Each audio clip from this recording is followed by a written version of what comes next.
नागरिकांना सतर्क राहण्याचे केले आवाहन। जिल्हाधिकारी अभिजित राऊत यांचे अतिवृष्टी संदर्भात आवाहन। पाऊस थांबताच नुकसानाचे पंचनामे होतील, नागरिकांनी सतर्क असावे।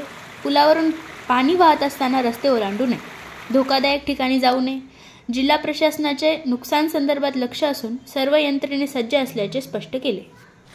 आपल्या नांदेड जिल्ह्यामध्ये कालपासून जो पाऊस सुरू आहे त्यामध्ये मुख्यत्वे करून जे 4 तालुके आहेत किनवट, माहूर, हदगाव, हिमायतनगर आणि त्याचप्रमाणे जिल्ह्यातील इतर काही भागांमध्ये सुद्धा मुसळधार पाऊस झालेला आहे। 26 मंडळांमध्ये अतिवृष्टी झाल्याचं आपल्याला सकाळी आकडेवारी प्राप्त झालेली आहे। त्या अनुषंगानं काल रात्रीपासूनच बचाव कार्य व मदत कार्य ज्या ठिकाणी आवश्यक आहे त्या ठिकाणी सुरू करण्यात आलेलं आहे। कुठलीही जीवितहानी किंवा कोणी जखमी होण्याची घटना घडलेली नाही।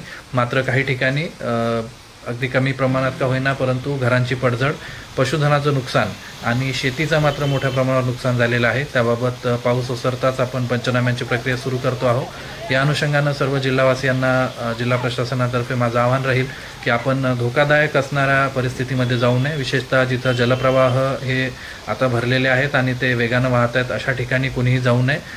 त्याचप्रमाणे जर रस्ते कुठं बंद झालेत किंवा बंद असतील तर अशा ठिकाणी सुद्धा आपण जाण्याचा प्रयत्न करू नये। सर्वप्रथम आपण स्वतःची काळजी घ्यावी। प्रशासन याबाबतीत पूर्णतः सतर्क असून कुठलीही अडचण आल्यास आपण आपल्या नियंत्रण कक्षात संपर्क साधू शकता।